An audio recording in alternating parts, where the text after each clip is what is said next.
Hola, me llamo Teo García y a continuación les voy a presentar mi video de reflexión final de la Semana Tech. Bueno, primero el caso que yo seleccioné fue que, y la problemática, fue que el 21 de enero de 2021 en la localidad de Santa Anita, una ubicación muy cercana a la frontera con Estados Unidos, se descubrieron restos de 19 personas, de los cuales a través de la investigación se dieron cuenta que fueron 17 migrantes y dos ciudadanos mexicanos. También a través de la investigación se dieron cuenta que 12 agentes de policías fueron los responsables de esta matanza, donde primero las víctimas perdieron la vida por impactos de armas de fuego y posteriormente fueron quemados, fueron incinerados. Y pues sí, al ser encontrados culpables, únicamente se dieron una condena de máxima de 50 años para 11 de los agentes y uno quedó con menores cargos al confesar y al contar todo lo que pasó.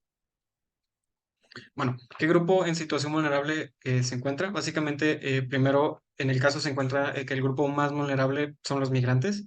El principal grupo vulnerable se pueden ver en el caso que son los migrantes y que muchas veces en México estos grupos sí son muy abusados y físicamente, mentalmente e incluso llegan a ser torturados, tratados, violados. Entonces, es un grupo que sufre de muchas violaciones a sus derechos humanos en su travesía de México para llegar a Estados Unidos. Muchos grupos, muchas autoridades toman abuso de estos migrantes. Y pues sí, este es uno de estos casos, ¿no? Donde un grupo de autoridad, siendo estos los policías, abusaron de su poder y maltrataron de este grupo vulnerable. También otro grupo vulnerable son los ciudadanos. Como mencioné, también se encontraron dos cuerpos de dos ciudadanos y pues queda claro que en México nosotros como ciudadanos no quedamos no nos quedamos impunes al abuso de, de las, de las autoridades. Entonces, sí, nada más, otra vez en este caso, otra autoridad abusó el poder hacia nosotros ciudadanos y pues sí, también llegamos a ser vulnerables en nuestro propio país. Pero principalmente, en este caso, el grupo vulnerable son los migrantes. Bueno, ahora los actores clave en esta matanza fueron los 16 migrantes que provienen de Guatemala y de Honduras, y los ciudadanos afectados, y los 11 policías de Tamaulipas. Entonces, los derechos humanos violados o violentados fueron el derecho a la vida y a la integridad física, protegidos por el artículo 5, que dice que nadie será sometido a torturas ni a penas o tratos crueles inhumanos, y el artículo 3 y que todo individuo tiene derecho a la vida, a la libertad y a la seguridad de su persona. Bueno, en el artículo 5 sí consideré que era justo mencionarlo, debido a que sí fueron tratados indebidamente y probablemente también fue un trato cruel y al final del día degradante. Que el hecho de que te incineraran para que tu familia ni siquiera pueda tener acceso a ti y que tú como cuerpo no sea reconocible, sí, sí se considera o considero yo que sí es un trato cruel. Entonces, sí el artículo 5 entra. El artículo 3 entra porque todas estas personas no tenían seguridad a su persona ni libertad de hacer pues los movimientos que querían hacer. También está el derecho a la igualdad y no discriminación, protegidos por el artículo 2 y 7. El artículo 2 indica que toda persona tiene todos los derechos y libertades proclamados en esta declaración. Bueno, queda claro que estos migrantes, por esta distinción de raza y de color, y probablemente también pues de opinión política y muchas otras cosas, pues sí, no se encontraron protegidos en nuestro país y tristemente se violó sus derechos humanos, entonces este artículo también ya no cumple. También el artículo 7 indica que todos somos iguales ante la ley y pues tienen derecho a protección de la ley. En este caso, de hecho, fue la ley el que las abusó de ellos. Las policías, que pues son la representación física de la ley, por así decirlo, fueron los responsables de estos actos. Entonces también este artículo no cumple. También está el derecho a migrar libremente. Bueno, estos migrantes pues están migrando hacia Estados Unidos y de hecho también a México. Entonces, pues cometer este crimen, a cometer esta matanza, se les está privando por completo de migrar libremente y ya no tienen libertad, ya no tienen permiso y pues además toda la violencia que se encuentra en México prohíbe a muchos migrantes de emigrar a México por miedo de que algo les pase. Por ende, violando por completo su derecho a migrar libremente, protegida por el artículo 13, 9 y 14. También el artículo 9 dice que nadie podrá ser arbitrariamente detenido, preso, ni desterrado. Bueno, todas estas personas arbitrariamente, ya que no habían cometido ningún tipo de crimen, fueron detenidas y posteriormente pues fueron abatidas tristemente. También el artículo 14 indica que en caso de persecución, toda persona tiene derecho a buscar asilo y disfrutar de él en cualquier país. Bueno, aquí fue claro que probablemente estos migrantes no sabían que tenían derecho a buscar asilo en México y simplemente no lo intentaron y por ende, pues tristemente sufrieron lo que pasó, ¿no? Entonces, claro que pues estas personas que querían salir de su país para mejorar su vida no lograron encontrar el asilo en México y este artículo, por ende, también no se cumplió. Ahora también está el derecho a la seguridad y obtener esfuerzo nacional.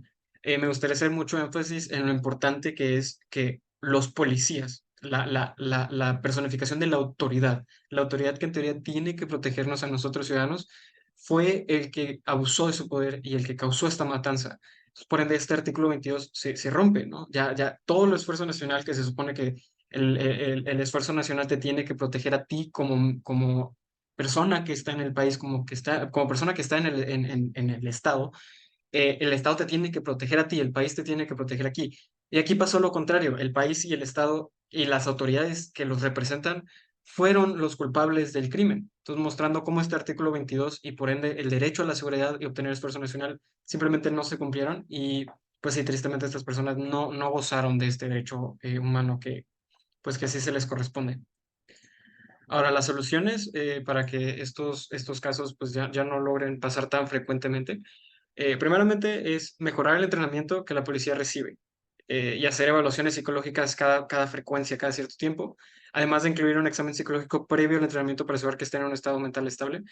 Bueno, esto es más una solución preventiva, ¿no? Que personas ya no con intenciones malas lleguen a tener el poder y poder abusar de él, sino que haya un poquito más de barreras que tengan que cruzar para poder llegar al poder y así evitar que las personas en el poder sean personas malas, corruptas, con mucho odio, y que sea lo contrario, que las personas en poder sean personas bondadosas que quieran, de hecho, ayudar a las personas con ese poder que tienen.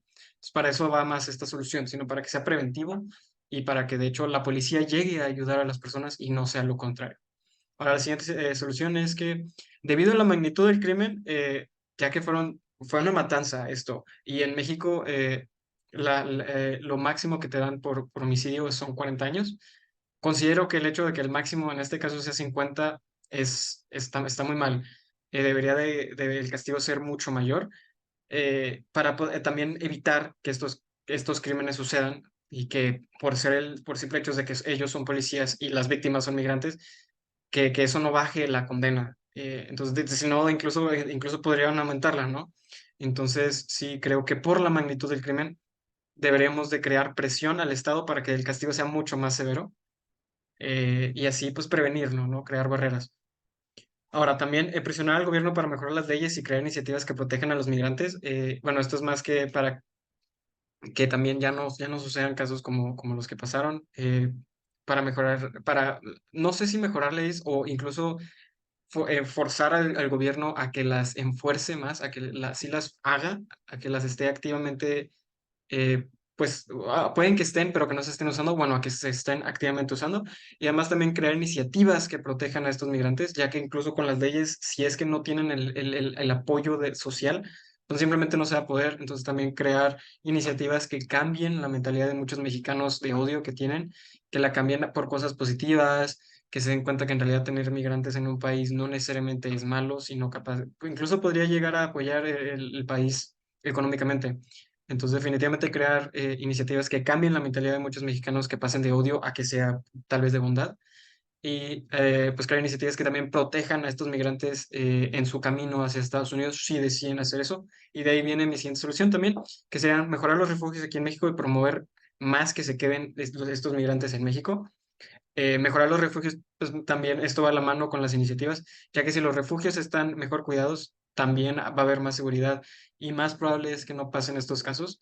Y además, al promover más seguridad y que se queden un poquito más en México, incluso podría ayudar al país. Entonces también considero que eso es una solución muy viable y pues prevenir que ocurran más actos de odio, ya que si se quedan aquí es más probable que estén seguros y que no entren en situaciones tan peligrosas. eh, y sí, que pues al final del día estén más seguros en el país. Entonces, sí, esas son mis soluciones, mejorar el país para que sea más seguro y intentar promover el hecho de que se queden en México. Gracias.